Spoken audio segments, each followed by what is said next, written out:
اللہ وحدہ والصلاة والسلام علی من لا نبی بعد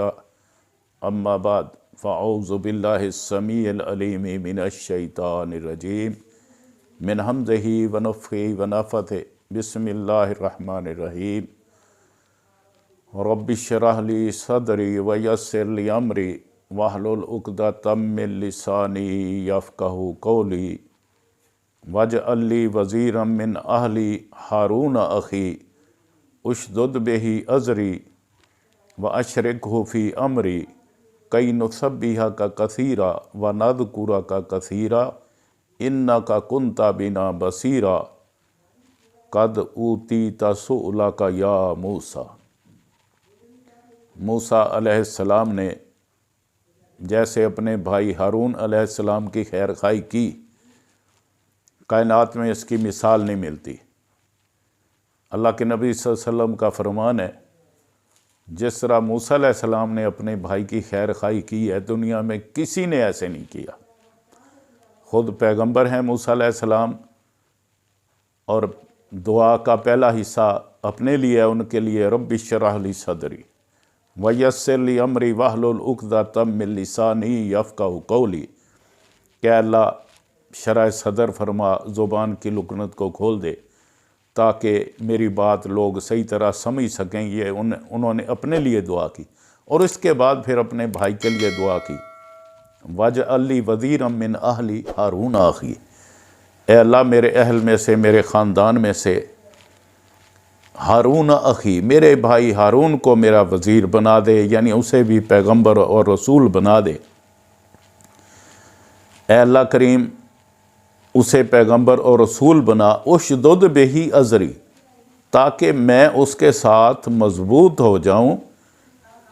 میری پشت مضبوط ہو جائے، کمر مضبوط ہو جائے، بھائی کے آنے سے بازو مضبوط ہو جائیں، واشرکہ فی امری، اور میرے کام میں وہ شمولیت اختیار کر لے، میرے ساتھ ہو جائے۔ 1-1-2-11 کہتے ہیں، مثل مشہور ہے۔ یا اللہ میرے بھائی کے ذریعے مجھے مضبوط کر دے، واشرکہ فی امری، اور میرے کام میں اسے شامل کر دے، کی نسبحک کثیرا، جب میرا بھائی میرے ساتھ مل جائے گا وہ بھی پیغمبر اور رسول بن جائے گا، اے اللہ ہم تیری بہت زیادہ حمد و ثنا بیان کریں گے، وَنَذْكُرَكَ کثیرا، اور بہت زیادہ تیرا ذکر کریں گے۔ اللہ کریم نے فرمایا اللہ کریم نے، قد اوتیت سؤلک یا موسیٰ، اے موسیٰ علیہ السلام تیرے سوال پورے کر دیے گئے ہیں، یعنی جو تو نے بھائی کے بارے میں دعا کی تھی پوری کر دی گئی ہے۔ صلہ رحمی میں والدین کے بعد سب سے قریبی بھائی اور بہنیں ہیں، تو ہمیں یہی قرآن مجید سے درس ملتا ہے کہ بھائیوں کے لیے دل نرم رکھنا چاہیے، بھائیوں کے لیے دل کا گوشہ نرم رکھنا چاہیے۔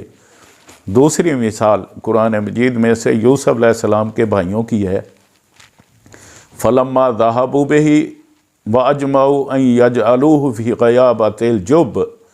وَأَوْحَيْنَا إِلَيْهِ لَتُنَبِّئَنَّهُم بِأَمْرِهِمْ هَذَا وَهُمْ لَا يَشْعُرُونَ۔ اللہ کریم نے فرمایا جب انہوں نے مشورہ کر لیا، آپس میں صلاح کر لی، منصوبہ بنا لیا کہ ہم اسے اوندھے کنویں میں، اسے اجاڑ کنویں میں، ویران کنویں میں اسے پھینک دیں گے، یوسف علیہ السلام کو اس پر اتفاق کر لیا انہوں نے، اور ایسا وہ کر گزرے، تو ہم نے جیسے ہی یوسف علیہ السلام گرے، ہم نے ان کی طرف وہی کر دی کہ ایک وقت آئے گا آپ انہیں یہ بات بتائیں گے، لیکن وہ بھول چکے ہوں گے، اور واقعی ایک وقت آیا۔ یہ یوسف علیہ السلام کی سیرت بہت لمبی گفتگو ہے، صرف 2-3 پوائنٹ کہ اللہ کریم کے حکم سے کیسے انہیں شان ملی، عظمت ملی۔ باپ کی گود سے نکلے کنویں میں، گرا دیا بھائیوں نے،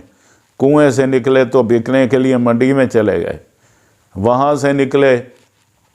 تو عزیز مصر کے محل میں چلے گئے، محل سے نکلے تو جیل میں قید خانے میں چلے گئے، قید خانے سے نکلے تو اللہ کریم نے بادشاہ بنا دیا، اللہ کریم نے پیغمبر بنایا، بادشاہ بھی بنا دیا، وزیر بنا دیا۔ اللہ کریم نے جب شان عطا فرما دی، بھائیوں کی مالی حالت کمزور ہو گئی، وہ مانگنے کے لیے گئے، قرآن کے لفظ باقی مقامات کو میں نہیں بیان کرتا۔ یوسف علیہ السلام نے کہا آخر میں وَقَدْ أَحْسَنَ بِي إِذْ أَخْرَجَنِي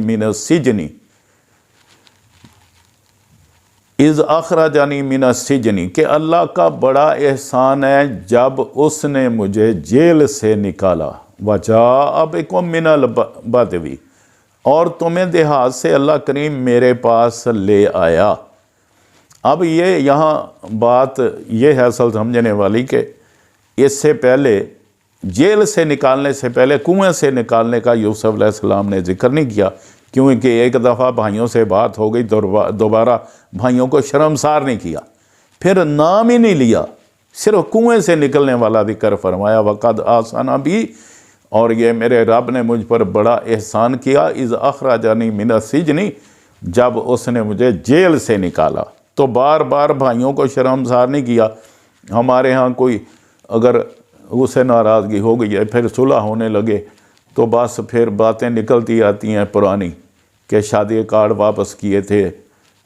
یہ زیادتی کی تھی، یہ زیادتی کی، پیسے ادھارے نہیں دیے، تو 5-10 منٹ پانی کا معاملہ ہو وہ یاد رہ جاتا ہے۔ یہ سب کچھ ہمیں بھلا کے بھائیوں کے ساتھ خاص طور پر اس طرح ہی مل جل کے اچھا سلوک کرنا چاہیے جیسے پھل اپنی ٹہنی کے ساتھ لگا ہوا خوبصورت لگتا ہے۔ بھائیوں کے ساتھ بہت اچھا سلوک کرنا چاہیے۔ 2 مثالیں قرآن مجید سے میں نے بیان کی ہیں۔ ایسا سلوک کرنا چاہیے جیسے موسیٰ علیہ السلام نے ہارون کے ساتھ بھلائی کی، اور ایسا سلوک کرنا چاہیے جیسے یوسف علیہ السلام نے بھائیوں کے ساتھ اچھا سلوک کیا۔ جیسے بھائیوں نے کیا وہ بھلا دیں۔ آپ دیکھیں یوسف علیہ السلام کی سیرت کو اپنائیں کہ انہوں نے اپنے بھائیوں کے ساتھ کیسا سلوک کیا ہے۔ پھر لا تثریب علیکم اليوم جاؤ آج تم سے کوئی بات پرس نہیں ہے، سب کچھ اپنے بھائیوں کو معاف کر دیا، تھپڑ مارے، کنویں میں گرایا، بیچ دیا، سب کچھ سارے زیادتیاں انہوں نے معاف کر دی ہیں۔ ہمیں بھی اسی طرح رہنا چاہیے۔ اللہ کریم ہمیں بھی تعصب سے بچائے، ہمیں اللہ کریم حسد سے بچائے، ہمیں اللہ کریم بغض اور اناد سے بچائے، اتفاق اور اتحاد اللہ کریم بھائیوں کو عطا کرے، مل جل کے رہیں اور قرآن و سنت کے مطابق زندگی گزاریں۔ زندگی کی چند سانسیں ہیں، یہ پھر نہیں لوٹتی۔